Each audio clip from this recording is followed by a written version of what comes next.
Hi, everybody. Thanks for tuning in to the Coaching Call podcast. On this podcast, we'll cover various types of coaching by trainers in sports, martial arts, fitness, and business. We'll discuss each coach's methods to getting the most out of their respective athletes or clients and how they attempt to change the platform in which they coach. Join us on a fun adventure as we discuss unique coaching styles. Coaching is a universal part of how we get others to get something done. Join your host, Raphael, and his guests on this unique journey in coaching. Hi, I'm Sifu Raphael, and this is the Coaching Call podcast. If you enjoy this episode, please subscribe and leave a review. This episode was made possible by listeners like you. Good morning. Welcome to the Coaching Call. It happens to be Tuesday, May 2nd. I am excited for my guest coming on, Jeff Kikel. We're going to talk about wealth management and where does the wealth come from? So many questions I have for Jeff. So let's bring him on. Jeff, thank you so much for joining me today. How are you today? Raphael, how are you doing, my friend? Exceptional. Getting better every day. I'm excited to be on today. Yeah. So great topic, wealth management. And so many people don't understand all the pieces that go into creating wealth. They think one thing, right? Well, it's just, everybody thinks, well, it's just about saving money, and there's so many integral pieces to it. And, I think from my perspective, after doing this for almost 30 years, I looked at it from a little bit of a different perspective over the last few years and kind of developed my own strategy when it came to that, which I call the Freedom Day method. And, it's not about amassing assets. It's about having cash flow. And that's really the key to wealth. The way I look at it is it's creating cash flow so that you don't have to worry about it. And hopefully it's mostly passive cash flow so that you're not actively having to work every day. Right, exactly.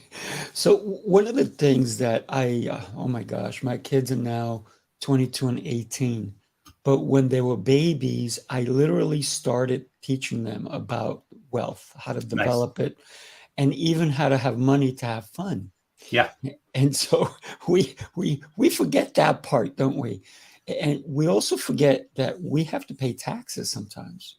Well, yeah, that's certainly that is certainly a challenge that we all have, and we all have to write those checks. But I think you can use the tax. Yeah, one of the things that's important, I think, is understanding the tax rules and the tax laws, and using those to your advantage. I don't look at paying the least amount of taxes as unpatriotic. I look at it as the IRS put that information out there in the, whatever it is, 3,000 manuals of the tax code. And they put it out there for a reason. They wanted you to use the tax code. So it's up to you to educate yourself. It's been interesting the last probably 2 years. Every fourth book that I've read has been something on tax so that I could educate myself more. Right. But you've read a bunch, but you've written 6. Yes. Before we get into you, because I want to know Jeff, so this is what this show is all about. We get to go into a deep dive into who you are. Even let's go deep into when you were a child. Where were you running around, climbing fences, falling off trees, the whole deal? Where'd you grow up? Who influenced you when you were young? Tell us about you. Well, I grew up really in 3 places. So I grew up early on in my life. I was up in the New Jersey area. Kind of grew up on the western side of the state in the sticks a little bit in a place called Lake Apatcong. And then moved from there to Asheville, North Carolina, which is where I spent most of my life up until the point that like early high school time period, we moved to Texas. And I've lived in Texas the rest of my life. So, another 40 years or so at that point. from there, I after high school went into the military, was stationed all over the world, kind of Nice. bounced around, coming back here to Texas, and really haven't left. A little, couple of times moving to different places with different firms that I was with in this Gotcha. industry. But most of the time I've spent here in Texas. I love it down here, and moved to the Austin area about 10 years ago. Mm. So Wow, I have friends in Austin, so pretty cool. Austin is beautiful. I have friends in certain parts of Texas, a bunch of friends down there, and they're all getting me. They want me to move there. What's the drive? What's the deal with everybody should move to Texas? Well, one, we don't have state income tax, which is always a good thing. If you run a business, Texas is one of the most business friendly states in the total United States. Gotcha. It's about growing businesses here. I mean, Austin is a startup community, heavy tech area, so a lot of growth in the technology industry. We're the live music capital of the world, so right. we claim that right as well. And it's just a beautiful place. I mean, I love the Austin area. We're at the foothills of what's called the Hill Country, which is just absolutely gorgeous because most of Texas is flat as a pancake. And there's this little section in the center that was 2 fault lines that kind of pushed up and made this beautiful area right here in central Texas where we live. And it's just a beautiful place to live. Lots of stuff to do. And with us, we're right in the middle of the state. So we're 2 to 3 hours away from 3 major cities. Both San Antonio, Houston, and Dallas are all within three hours of us. Wow, that's awesome. So now I have a new place to go stay. There you go. So tell me, when you were, 5, 6, 7, who would you say was an influence for you even then, if you can recall? Well, I mean, I think my dad was, both my parents were an influence to me. My dad was a big influence to me because we spent a lot of time together. He worked long hours, but, there was also those times for us to go out and participate in, different activities. I remember, being 6, 7 years old and being part of, YMCA's Indian guides. And, we did all kinds of rafting trips and, canoe trips and stuff like that. So, I mean, I remember those experiences most, of being outside and spending time with him when he wasn't at work.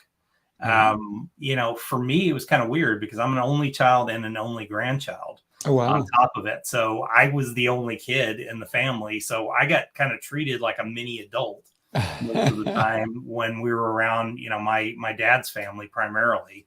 I was just the youngest brother of my dad's 4 siblings at that point. So I was just the youngest of the group. And, I was kind of was a little bit more adult, I guess, growing up because it was just me. I learned how to do things on my own. Both my parents worked. So, when I wasn't at school, I was at home and I had to be creative and, entertain myself. Big reader when I was growing up. I never have lost that. Had some really close friendships, but I've never been one that had, hundreds of friends. I always had, a good solid 3 or 4 people that I ran with. And it really hasn't changed to this day. I go deep with people. I don't go shallow.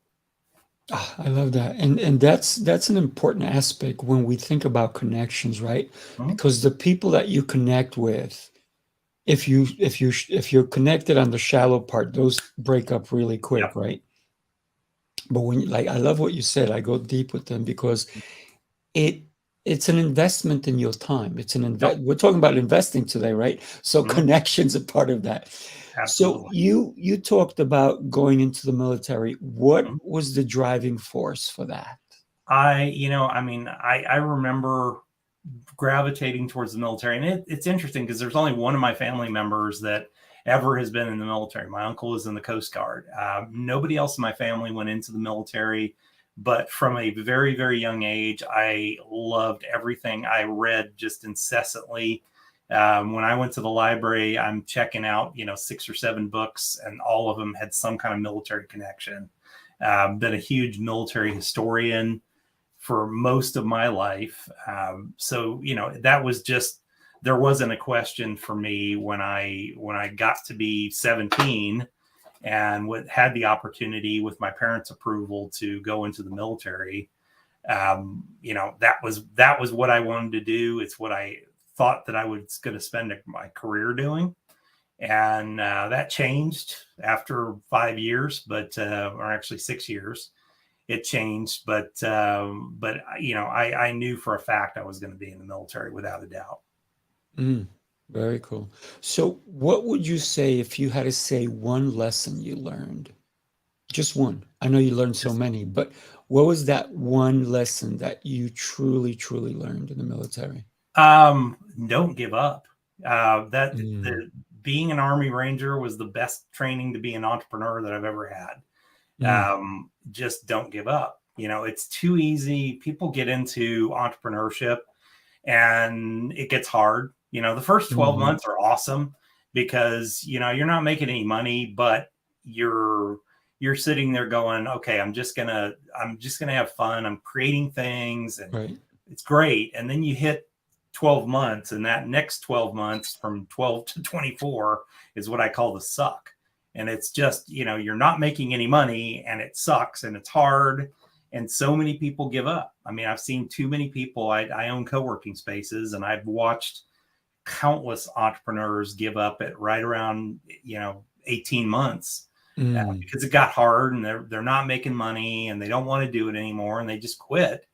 And I remember being at that point myself in our businesses, and I always laugh. I was like, the thing that I learned in the military as a paratrooper, as a ranger, was, when it gets hard, what do? You lean into the pack, you take a step, and you just take another step, and you take another step.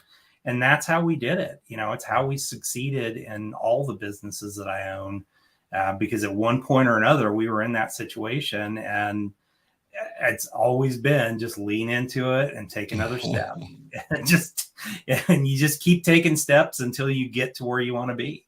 Yeah. I love that concept of just lean in, right? And don't quit, because, and you're right, so many people quit right before they discover the true potential, the true business, because 18 months, you're a baby in business, right?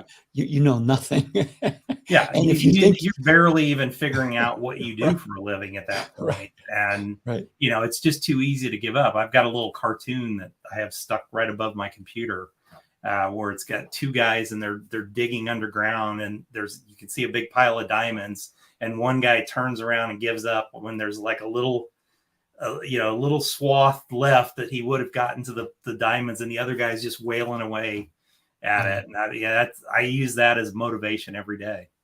That is the driving force. And I love that, because in Think and Grow Rich, he talked about, if you read the book, about they were digging for gold, they found some gold, but when they were about to hit it 3 feet away, they gave up. Yeah. And it doesn't matter, because you talked about 18 months, but I've known entrepreneurs who've given up after 5, 6, 7 years, who just said, it's not working. It's because they didn't do one thing or 3 things. And I think, to me, as an entrepreneur myself, because I own several businesses also, is that we can't stay status quo. We have to always evolve, right? Just like technology. Evolve and innovate. It's when people look at me or when I have conversations with people, they're like, I'm just so impressed because you always are just constantly innovating and adjusting. And I'm like, that's how you survive, because you can go down the road for 5 years wailing away at it and you're not successful. Okay, somewhere in that 5 years, you should have stopped and said, okay, what's not working here, and fix it, or just get rid of it. I this last year, I sold a business. I actually sold 2 businesses, and I was kind of looking at how I was going to reallocate my life and my time. And I had 2 businesses that just, they were kind of trotting along, weren't doing much. They didn't really fit into everything that I was doing, and I didn't really have people running them. It was me. And they weren't quite there, and I just closed them down. It wasn't that I quit. It's just, it didn't fit the narrative of what I was doing anymore. And sometimes you just got to be real with yourself. I tend to always have about 5 to 6 businesses going at one time. Right. Yes. And sometimes I have great ideas, but they just don't fit what I'm trying. They distract from what I should be doing. And, that was the reality I did. I just said, okay, I'm stopping this, selling this. And it allowed me to refocus my time into what I really wanted and should be doing. Right. I like the fact that you brought that up, because initially you said, I don't quit. But then you brought up a very important point, is to know when to quit. Yep. Because a lot of people don't know when to quit, when to shift, right? For example, if we got in an airplane and the pilot said, I'm going from New York to Austin, Texas. I'm just going to point the point of the plane straight to Texas, and I should get there. And just put my hands on it and just get there. But he'll never arrive, will he? He might. You got wind conditions, you got height, you got all different things that are going to keep taking him off that course. Texas is a pretty big target, but right. Are you going to hit the right? Yeah. Are you going to hit Austin, or are you going to end up in Dallas, or end up in Houston, or end up in the middle of the Gulf of Mexico? Who knows? Correct. If you don't have a plan, and you don't, you've got to correct the course along the way too. Even if you have an accurate picture of, okay, I'm going from New York to Austin, and here's how we're getting there. Throughout that trip, you're constantly making course corrections because of wind, because of, what's going on, right. Weather. Everything changes. Even if it was a road trip, right? Yeah. Let's say I mapped it out, and all of a sudden I get to an intersection and it's closed because a tree came down or something happened. Now, if I go, okay, I'm done, I never got to my destination. Go for it. Or like most entrepreneurs, we see the shiny object syndrome. We have shiny object syndrome, and our drive might be, oh, there's the world's largest ball of twine. Oh, here's a museum. Oh, here's this. And we never get there because we're constantly bouncing out to the other shiny objects there instead of staying focused on the end. And that, I suffer from that as bad as anybody else. It's interesting. My wife kind of got to the point where she gets annoyed with me because we're in business together. She runs one of our businesses, and has lived with me as an entrepreneur for the last 8 years. And I'll say something and she gets immediately, okay, no, we're not going down that route. I'm going to force you if you do this again. And I'm like, no. Let me explain to you how this fits into what I'm doing now. I've learned the shiny object syndrome, and I now have a filter that says, okay, if it doesn't fit the narrative, we're not doing it anymore. So that's the brilliant part. You have to fit. It has to fit. There's so many people who have FOMO, fear of missing out, but also they think they can fill your shoes. But they don't know the paths you've walked, the sleepless nights or the weekends that you've worked and not gone to this or done that. And that's what an entrepreneur does. They do whatever it takes. And a lot of people who are not entrepreneurs go, that's what I'm going to be. Meanwhile, they don't understand that it is, yes, there's glory, but they don't see behind the curtain, if you will, right? In The Wizard of Oz, nobody's looking behind the curtain till later on.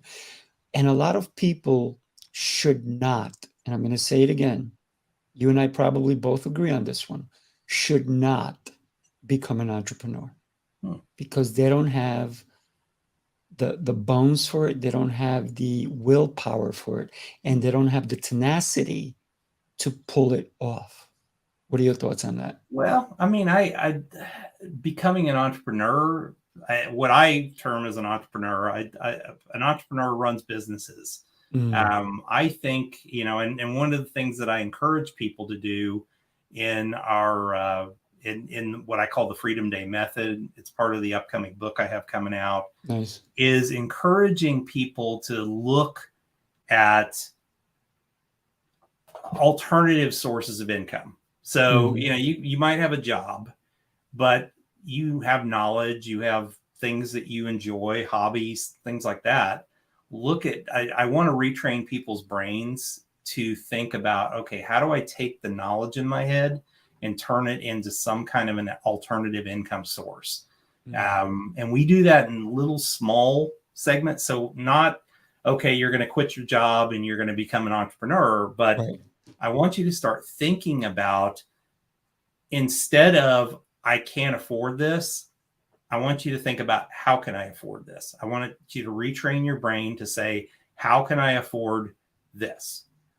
So we do that through a bucket list. We have them create a bucket list, and then I have them pick 4 or 5 things in that bucket list and look at, okay, what's the price tag for that? I want to learn how to play guitar. Well, I got to have a guitar. Yeah, right. I got to have probably lessons on how to do that, one way or another. Okay, what's the price tag for those? Okay, now create something that can generate that income for yourself. Use your knowledge that you have in your head. Everybody has knowledge. Everybody has interests. Everybody has hobbies. It's shocking to me how many people don't do anything with those hobbies or ideas or knowledge that they have in their head. Right. They can create courses. They can do so much more. Absolutely. It's super simple. And the most oddball things on the planet. I always laugh. One of my heroes is Russell Brunson. Yeah, my brain shut off. Right. Russell Brunson, founder of ClickFunnels. His first successful business, he made plans for potato guns when he was in college. The most obscure possible thing, but that's the first thing he ever sold online.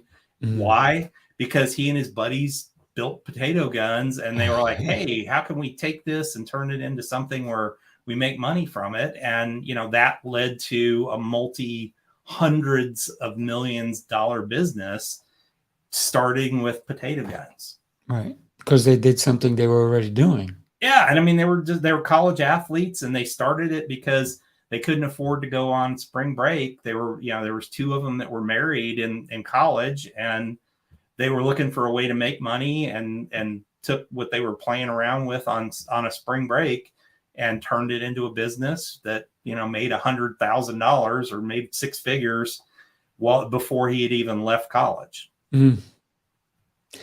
The guy's pretty incredible. I also am a big fan of his as well.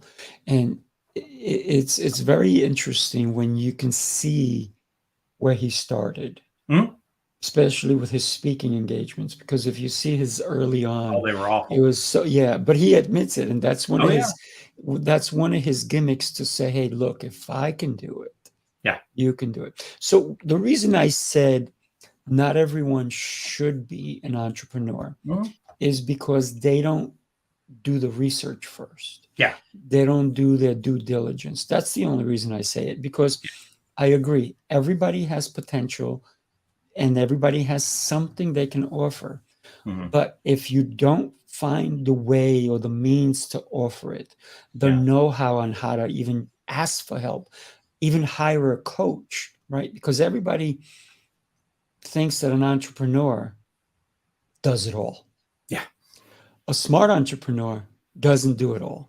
No, I realize I'm not the smartest bulb in the room, so I hire the smartest bulbs around me all the time. That's right. It is what it is. What my talent is, communication. My talent is being able to kind of pluck things out of the air and create ideas and create businesses. Operationally, I am an absolute disaster. So I hire people around me that are absolute geniuses when it comes to operations, because that's never going to be my talent.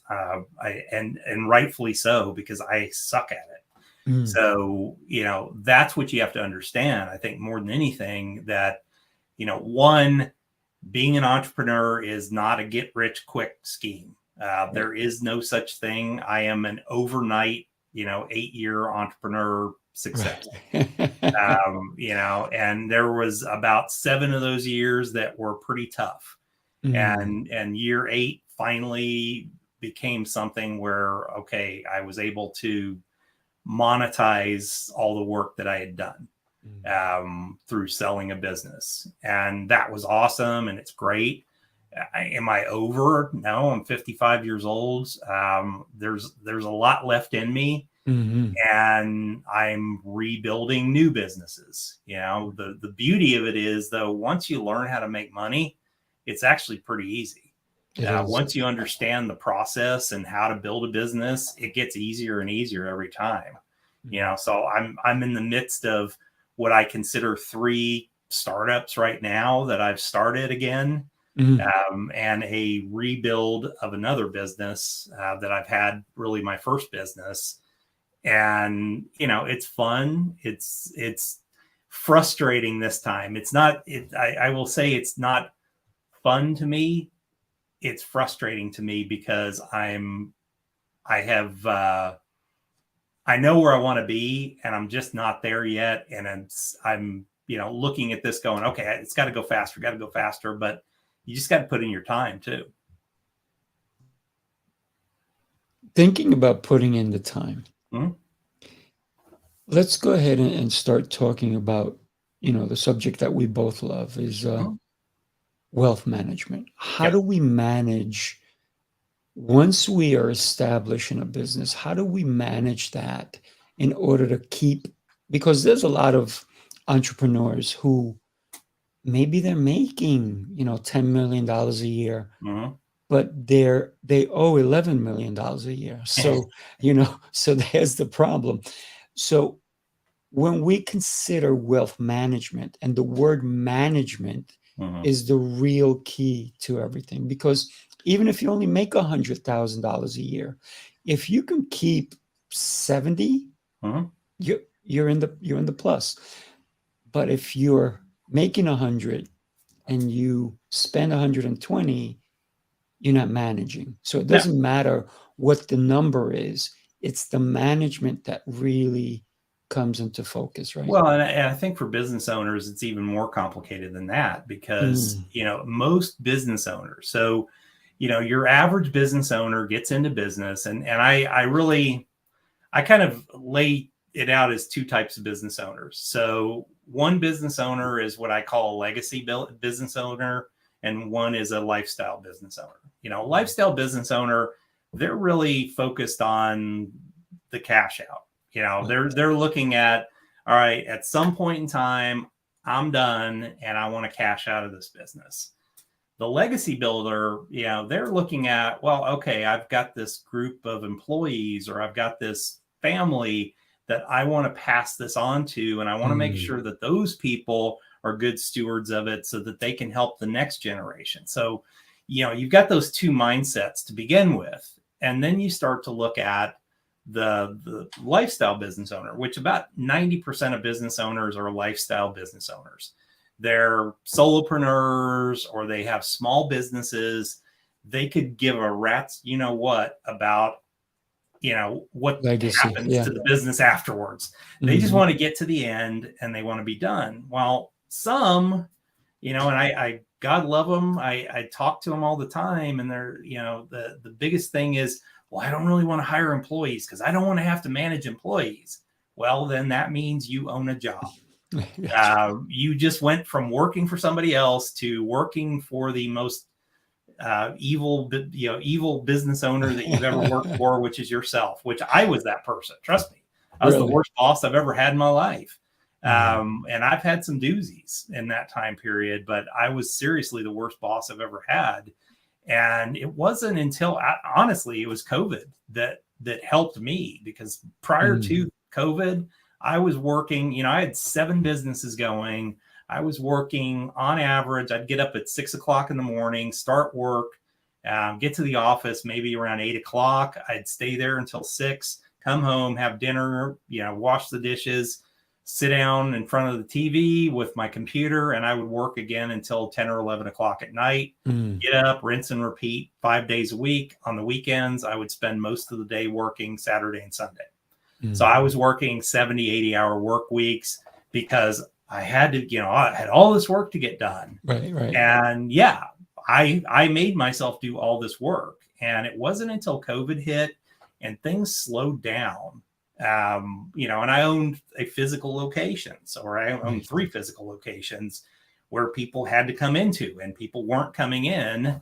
And, it got slower. My wealth management practice, we didn't have physical in-person appointments. Everybody was on Zoom. So all of a sudden I went from having to jackass around town, spending an hour on the road to get to an appointment to, hey, I could run like 3 or 4 appointments a day and didn't even have to leave the office. So that left me 4 or 5 hours a day.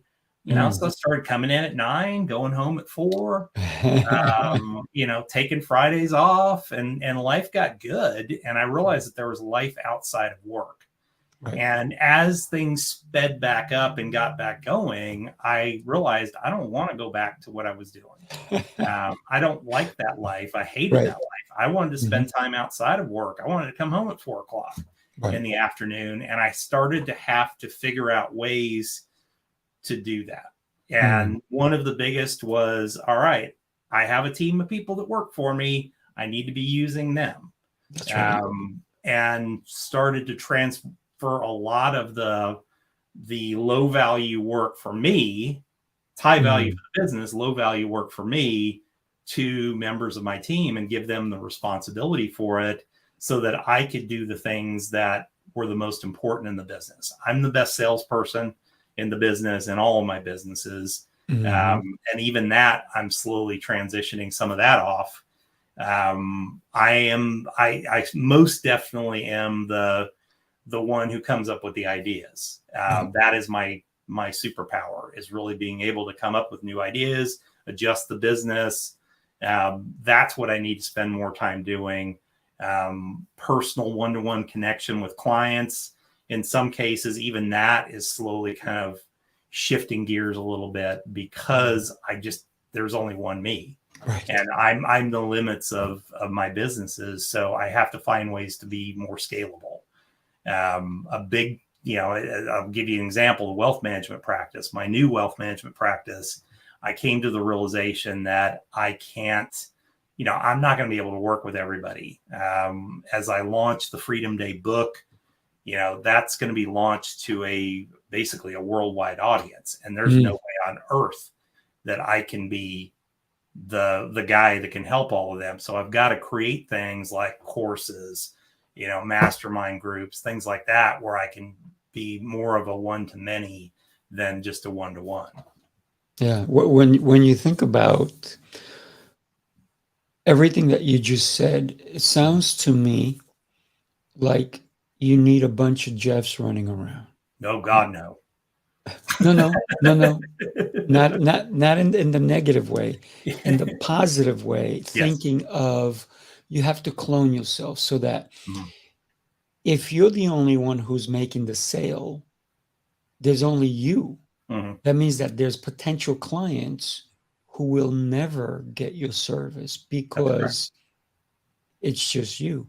Yeah. Or you're the best at it. So one of the things that I've done in my business is everybody's like, well, you can sell ice to Eskimos. I understand. I get it. Correct. But I want you to be able to sell ice to Eskimos too. So here's the thing. Let me coach you. Yep. And then when the minute I say, okay, it's on you, they're like, wait a minute. I'm like, go ahead, go make the mistakes. It's going to be okay. Make the mistakes because guess what? It's going to teach us both whether I trained you correctly or whether you need more training. And what area do you need the training in? Because I can't serve every client that comes through my doors, right? if I'm in this business, I can't serve somebody in this business. So there has to be systems in place. There have to be Absolutely. a bunch of mini me's running around. Yes, not all of me necessarily, because to create me, only God can do that. Hmm. Right. So And nobody can create I you. wouldn't be able to afford me. That's You know, that's the attitude. that's the other part of it. It's like, yeah, to have another me, I wouldn't be able to afford that other me. Right. You know, but I think you said it right, is you've got to have systems in place. And that was I think the fun part about this iteration of me. I mean, I literally, with the sale of my business last year, I mean, every client that took me 8 to 10 years to build, I basically left that world behind and I started off from ground zero again. The difference this time, though, is as I've launched all of these new businesses that are kind of the new life of Jeff, I'm documenting every single step of the process. Boom. That's it And right we're there. also, you know, I developed a methodology for working with individuals and self-employed folks. I developed a methodology for working with business owners to help them get to their freedom day. Well, I've got a step by step process. And in some cases, which my natural nature is to create everything myself and then get nothing done. This time I also was like, you know what? I've got money. So there's people who create content and things like that you can white label and adjust to your own thing. So, you know, I had a call with my business coach, I think it was last week. And it was interesting because we were discussing, you know, kind of the path of my new wealth management practice. And, you know, we were talking about some lead sources that I was paying for. And he was kind of breaking it down. He was like, okay, so how many leads do you get per month? Told him. He's like, okay, how many of those do you actually speak with? Blah, blah, blah. How many of those do you actually convert? And I said, well, you know, basically about 4 to 5 of those per month I convert. And he's like, okay, so you're basically paying about $800 to $900 per prospect or per lead that converts. And I said, well, yeah, but I'll make that up over a year. And he's like, well, a year's too damn long at that point. And are you happy? Are you getting your A-level clients out of that lead source? And I said, well, no, not really. I mean, my A-level clients are very specific and I can tell you exactly who they are. And he's like, well, are they coming from that? And I said, well, not necessarily, occasionally. And he's like, well, why are you, you seem like you're beating your head against the wall going this way. Why aren't you doing this? And it was kind of one of those aha moments. And it's why you have a coach. That's right. You know, to have somebody that's willing to just be honest with you and say, that's stupid. Please don't do that anymore. But I mean, what it did for me was I was like, okay, well, my business plan for this year was to take about 6 months and build up one side of the business, mainly individuals, and less of the business owners. And then second half of the year, focus on the business owners. Well, what came out of that conversation was I just need to accelerate the business owner side because I have a very unique process for helping business owners exit. So, you know, then you're like, okay, I got to get this thing moving as quickly as possible. And, you know, it was new working with Michael. He hadn't worked with me before, but I make decisions very fast. That's awesome. Get moving. And we had a conversation, I think it was Thursday afternoon. By Friday afternoon, I had already bought basically some white label coursework that was exceptional. So all I have to physically do is record it. All the rest of it's done. Right. I just have to record it and brand it. I had been part of a program that, you know, I'd been using a program for kind of analyzing businesses. They had a little bit higher end plan. I just upgraded to their plan, the little higher end plan. It gave me a whole group of tools that I could use and then refocus on all that. So instantly, you know, this week I'll have all of that up and launched and be able to launch that side of my business. So even me, who by nature is 1, cheap, and 2, likes to do everything myself, I've come to the realization that action is much better than perfection. Agreed. and make it happen, get it done. I can always adjust that stuff, but instead of wasting a ton of time, I mean, that whole process, all the things that I bought cost me less than $1,000, and my average client's going to make me $5,000 to $7,000. So it's going to take one client to pay for all of that stuff. Nice, nice. You know what I want you to do for me? I'm going to throw a video up. I want you to put in the private chat, put your information. I want to run it across the screen. But while I do that, let's take a look at this video. Are you ready for an unforgettable experience that will inspire and motivate you? Look no further than Heroes Rising. This virtual event will showcase some of the speakers who will grace our stage in July. Join us May 12th at 2 p.m. Eastern Time. Heroes Rising brings together a lineup of incredible speakers and thought leaders who will share their wisdom and insights on how to become the hero of your own story. With topics ranging from personal development and leadership to entrepreneurship and social impact, this event has something for everyone who wants to make a positive difference in the world. Whether you're an aspiring leader, an entrepreneur, or simply someone who wants to be inspired and motivated, Heroes Rising is the perfect opportunity to connect with like-minded individuals and learn from some of the most influential voices in the industry. Don't miss your chance to be a part of this transformative experience. Get your tickets now and join us for Heroes Rising on May 12th. Heroes Rising. Sounds like nice. Fun, right? Love it. Sounds like there's a hero I'm talking to who needs to be there. Well, just send the invite, Bubba. You got it, man. I definitely would love to have you there. You know, one of the things that for me, it's always, you know, having these type of conversations with people who definitely make an impact in the world we live in our communities. But the fact that, and the reason I asked you to put your links in there is because I want my audience to connect with you. So I'm going to put one at a time, right? So I'm going to go with your website first. This way, everybody can come in here, check you out, see what's going on with you, right?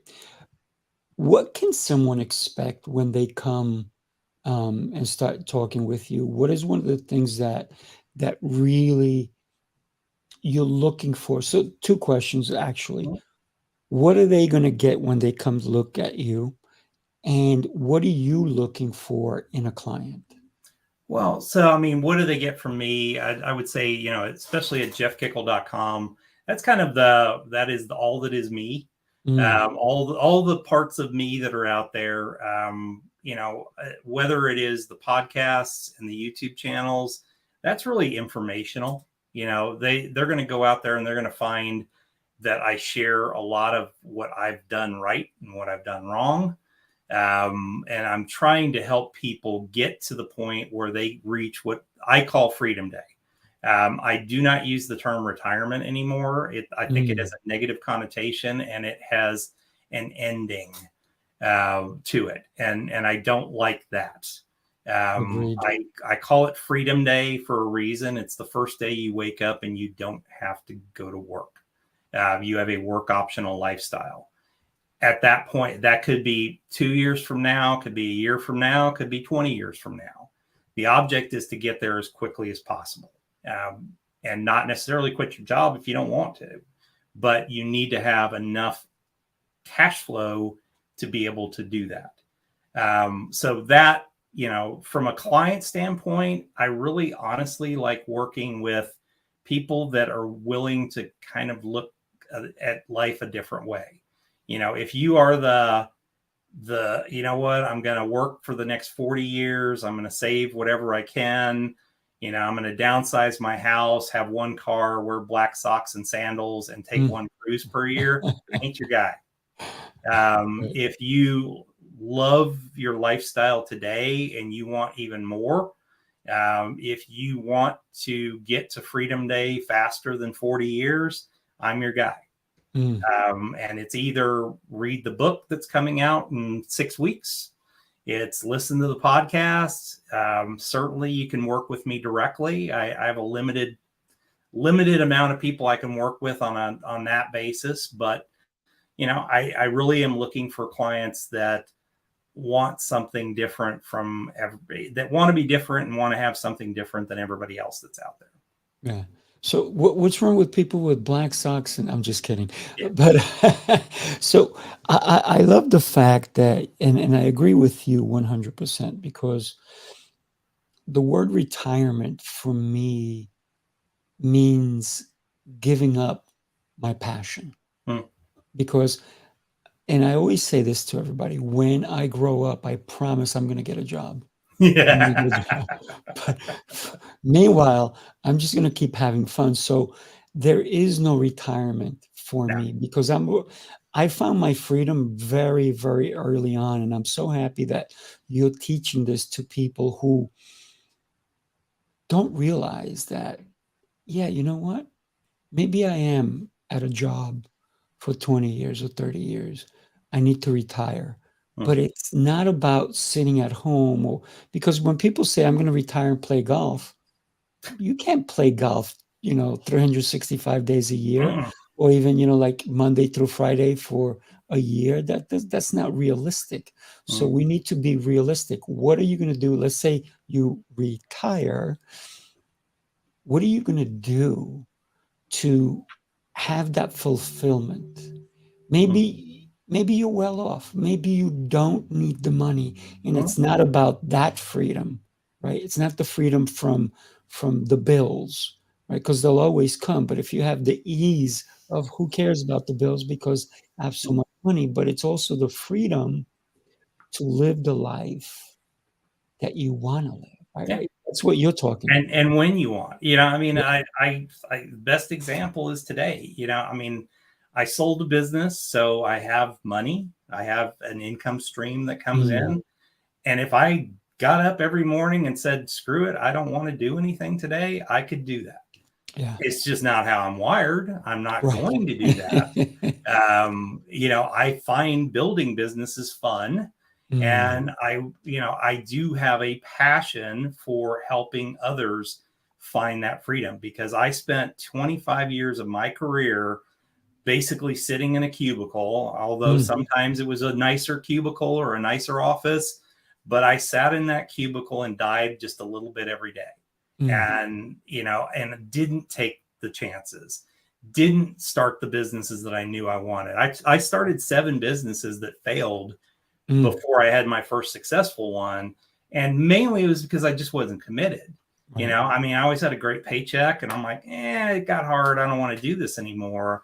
It wasn't until I quit my really good job and started a business that, it was burning the ships at the shore. And that was the only way that I was going to do it. Now, I don't teach people to do it that way.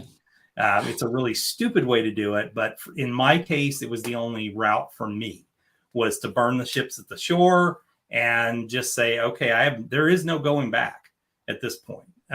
Going back for me at that point would have been literally a death sentence, because I didn't want to be there anymore. I didn't want to do that anymore. And, the last 8 years of my journey has been not just one freedom. Everybody thinks, financial freedom. If you have financial freedom, that's all you need. Well, no, it's really not. No. You need to have time freedom.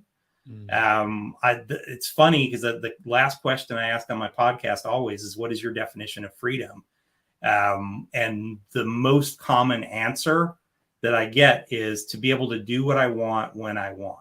It has nothing to do with money. It has to do with being able to have the time to do what I want when I want. And so I ended up identifying 3 freedoms in life. 1 is time. 2 is money or financial freedom. Right, the 3rd is what I call freedom of intention, and being intentional about life, because too many of us kind of wander through life aimlessly, so to speak. And maybe we have this kind of thing that we think of that retirement is, that's like a finish line, but it's being intentional throughout your life. I have one of the core things I have people do is write a bucket list, because I want them to reward themselves along the way, because that will help them succeed, instead of, okay, I'm just putting all this money away and amassing a ton of money so that in the end, I get to actually live my life when I get to retirement. Well, that pretty much sucks. And what happens, what happens if you die right after you get there? Wow, that really sucked. Yeah. So like I said, I'm not a big fan of postponing life. Now, that doesn't mean that just, don't save anything and just focus on, your dreams. That doesn't work either. And it's really going to suck later if you don't. But if you focus on that and if you focus on living your life as it is, living it like you're dying, and focus on developing income streams that can pay for that. When you take something off your list, that income stream is hopefully still there. Right. Yeah. You've said so much, and one of the things that you said is your podcast. Let's talk about that. And then the other thing that you also talked about is the values of when you retire, because if you make the money, you may have isolated yourself as well, because all you're pursuing is money and you have zero relationships. So the other thing I believe in the freedom is to have the freedom in your relationship. Not that a lot of people, and this is funny to me in a way, because people go, oh man, I've heard this so many times. I hope my husband doesn't retire because he's going to be home, right? Well, I hope my wife doesn't retire because she's going to be home. That's not the freedom we're looking at. We're looking at the freedom to be able to be with the partner you've chosen, right? And to be happy with them, because that is freedom to say, hey, you know what? We're going to go on a trip. We're going to go here. We're going to go there. And that to me is freedom, that you can say, we can't afford because we didn't do the things. And a lot of times people are one-sided when they're in a committed relationship. They're not aligned into what that freedom is. Their freedom is here, your freedom is there, and you're going in different directions. It's not good. So having those conversations to make sure that you both align in a relationship, that's also part of the freedom. So let's talk about a minute about your show. So the Freedom Nation podcast, it's www.freedomnationpodcast.com. What I focus on, and it's interesting, we're making another shift in the format. Initially, when I started the podcast, it was really just me getting on the radio or getting on a microphone and talking about my background and how it fit into Freedom Day. And then I started interviewing people that had received their Freedom Day or had gone from, working in the corporate world to creating their unique businesses and ideas. And I really spent about a year and a half just interviewing people, and interviewed some of the coolest, the most interesting people in the world over that time period. We're switching the format again because I really need to start sharing my current thoughts on Freedom Day. So we kind of have three different types of shows. One where I might be talking about Freedom Day concepts. I might bring on an expert that has some specific expertise in an area, and still continuing to do interviews of people getting their Freedom Days, because I think that gives people incentive. I'm always looking for that person who is in kind of a unique situation that my audience can connect to and find out, oh, well, I do that for a living today. And this person was able to leave that job and, go and do something really interesting and fun. I could do that too. It's, for me, that type of situation was the show called Entrepreneur on Fire, John Lee Dumas's show. That was the first podcast I ever listened to. And it was literally what I call entrepreneurial brainwashing. Listening to all these amazing people that had started businesses, I realized myself that it gave me the courage to do that myself and say, well, if they could do it, I can do it. Yeah, without a doubt. When we think about um, what you're doing, and it makes a lot of sense because, you know, being able, and like myself, I have 5 shows. I've Mhm. been able to interview way over 400 coaches. I think I'm getting close to 500. Nice. And that's what my Rolodex. People are like, hey, do you? Yep, yep, yep, Mhm. done that. And when we think about that, the reason I have one of my other shows is to share my thoughts, my ideas, my concepts. So I do one on business. I do another one on communication and family. I do another one on fitness, and I Mhm. do another one on Thursdays, meditation, and a little bit of a reading, and even how to breathe and all that stuff. And then on Friday, I bring a different coach on.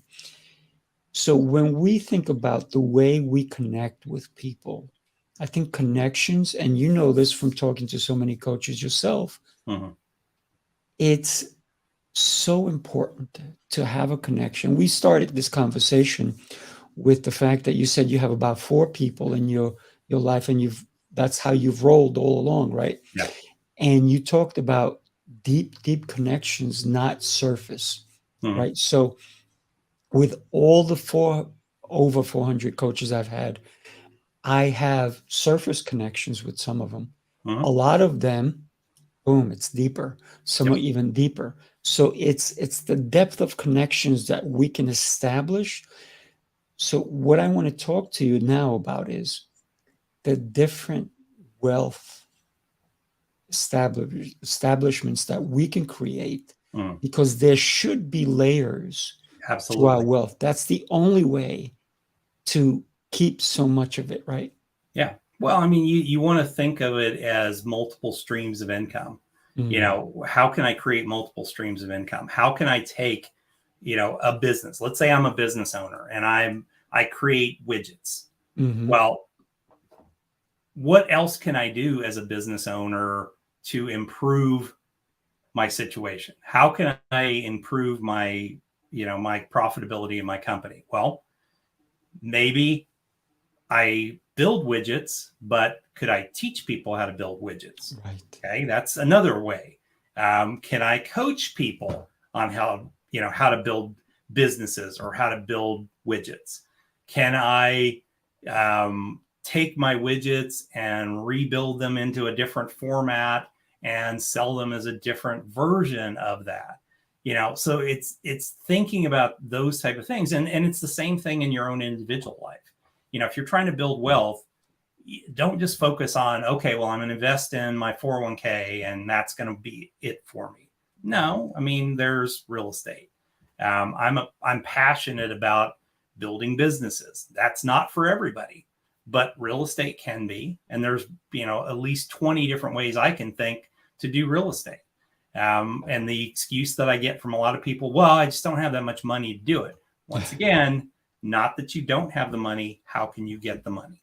Mm, yeah, There are it's multitudes of ways. that's for sure. Um, Google Robert Allen and download his book called The Journey. I think it's The Journey, if I remember correctly, from his website. Robert Allen is the granddaddy, and he'd be mad hearing that. But I mean, he's basically he was the guy who created no money down investing, or he took some other people's stuff and kind of was the first guy to put together programs on that. And he's that book, The Journey, or whatever he calls it now, was a different book from the 80s, and it was a story of how he went to St. Louis, Missouri, didn't know a soul in St. Louis, Missouri, he basically set a goal that he was going to take 5 people who were on the unemployment line, who had no credit, no money, and teach them how to buy real estate in 90 days. Mm, And that book is the story of that. And he's releasing that for free. Go to his website, download the book. It's kind of fun because the new book took the old book, and now it kind of has these little vignettes of what happened afterwards. So you mm, really kind of see what happened and what happened in his own life. He got above his own skis and went bankrupt and lost all his money and then rebuilt everything again. yeah. So it's this kind of, the journey is also his redemption story. And, there's multitudes of ways to make money in real estate. There's multitudes of ways. You have a microphone, you instantly have a radio station. That's right. Put up a podcast. You have video. You instantly can have a TV channel and share your knowledge and ideas on there, on YouTube, Rumble, all those different platforms. Mm-hmm. You have the ability to own a newspaper today. It's called a blog. That's right. So whether you are an auditory person, a visual person, you're a writer, there are multitudes and multitudes of ways to do that. But you need to educate yourself, and you need to constantly be doing that. I mean, I read on average 4 to 5 books per week, constantly learning and adapting and taking information. And, each book I might get one small little concept out of, but I can take that one small concept, compare that or tag it with another small concept, and instantly now you have a new idea. I'll give you the best example of this. I've always been involved in real estate, but I really took off in real estate after I agreed to sell my business, and I didn't really have anything better to do for a while. And so I just absorbed everything from a real estate perspective. And it was between a podcast, a couple books, and a blog site that I came up with what my wife and I do from a real estate perspective now. And we took 3 or 4 different concepts, threw them together into one. And it's one, it's very profitable for us, but 2, it's very unique, and it's kind of our own kind of unique way of working this process. Nice. But you've got to read, you've got to study. If you're not a reader, then watch YouTube channels. If you're not if you like listening to stuff, then listen to podcasts. But you've got to do something. You can't, it's just not going to happen. You're going to have to buy courses. You're going to have to do all that stuff if you want to be successful. You have to invest, and you have to be in a place. You have to rub elbows with people. I'm glad you brought that up. I have another video for you. Take a look.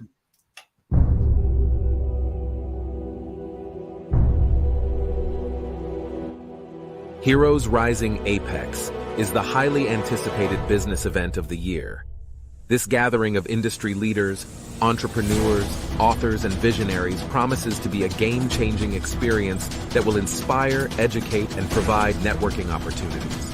Get ready to immerse yourself in a world of innovation, strategy, and collaboration as we embark on an unforgettable journey of learning, growth, and success. Join us in New York on July 14th through the 16th. Go to heroesrisingapex.com for tickets. Heroes Rising Apex. Doesn't that sound interesting? It's going to be so much fun. When we think about bringing a bunch of different people together, that's really my jam, right? When I can bring different authors, different categories of learning, different ideas, different concepts. Because if we think one way, then we are stuck, right? Because if we're in quicksand and we think, well, I got to try to get out, you're only going deeper. So how else can you get out? What other avenues can you look for? Can I grab that rope? Can somebody help me out? Can a couple of people pull me out? What do I need? How do I get out of this quicksand? And so for me, connecting with multiple amounts of people who have knowledge truly has developed me as a business individual, as a well-rounded business person, because I'm not thinking only my way. I'm allowing, but here's the thing, you have to allow positivity to come in, because there's going to be a lot of people out there, especially in the technology world, and everybody's trying to bombard you all at once. You have to filter through, right? As an entrepreneur yourself, you know the importance of filtering out the noise and listening. And I said to somebody the other day, I said, well, it's like finding a needle in a haystack. And they said, well, don't work so hard. Use a magnet. right? Use a magnet. So when we have the tools, then we can definitely level up. So I encourage everybody not only to connect with Jeff. I know Mandy, thank you for being on here with us. She's been making comments the whole time. And Mandy, I love, love, love what you're doing, that you're making comments, you're participating, you are here with us. Thank you for that. So when we think about communicating, when we bring about bringing people together, this is why I'm throwing these events. Jeff, I think you need to be there, my friend, and I will definitely, we'll talk a minute after we say goodbye to everybody. What's the one takeaway that you can leave with everyone today? Well, I will leave the when I talk about Freedom Day, the logo that I have for Freedom Day, the everything behind that is it's more than a finish line. It's, that's why I see retirement as a negative connotation, Right. because it seems like a finish line. Freedom Day is more than a finish line. It is just the beginning of the next chapter of your life. You're moving on to that next thing. And that's the way it should be. We both have said on here, it's like, okay, I'm not going to ever retire. I will continue to do this. This is the passion and the mission of the rest of my life, is sharing that with everybody, and sharing that story, my stories, and sharing the concept of Freedom Day. And you've got to do it. You've got to commit to it and figure out how to make it happen. Yeah, absolutely. Make it happen, but make it happen. And don't stress about it. Bring the people into your life, right? That will help you. A lot of people, they're always looking for free, but free only gets you this much. If you want to have abundance in your life, you have to help other people, and they'll help you in return. So that means hire a coach. Yes, you're gonna pay them a little bit more. But that coach, like your coach, who gave you the great advice of you're paying $900 for a lead. Why? So all these different things, and it's that sounding board that you have that's allowing you to truly, truly level up. So Mandy says, thank you, Jeff, and I appreciate you today for this grateful and so grateful for the show. Thank you, Mandy. And she also says, one takeaway, it's more than the finish line. Freedom. Let's move. Let's go. So yes, Mandy. If more people were like Mandy, who participated in shows, who gained insight, I think that we would all be a little better off for it. I know Mandy's better for it. You and I are both better off that she was here with us, right? Because she's pouring love into you. She's pouring positivity into you. And we need to stop people from doing this negative thing. Yeah. Let's go into what Mandy did today. Thank you, Mandy. I truly appreciate you. She's a rock star. Absolutely. If I got to tell you, man, you are a rock star. I love the concepts, the ideas, your philosophy, and the way you've understood that freedom doesn't have to start later. It starts today, right? Yeah. Absolutely. Yeah, beautiful. My friend, I got to tell you, this was a lot of fun. I can't wait till we talk again. Everybody, we're going to say goodbye, but Jeff and I are going to chat for a minute. Everybody, make sure to have an exceptional day. And join me tomorrow as I bring you another incredible guest. I got to tell you one thing, Jeff. I am blessed. I am blessed that you came on my show. I feel the same, my friend. It was an absolutely wonderful experience. Thank you. And Mandy, thank you for being in the game. I mean, the whole time. Yeah, absolutely. All right, everybody. Have an exceptional day. Bye-bye.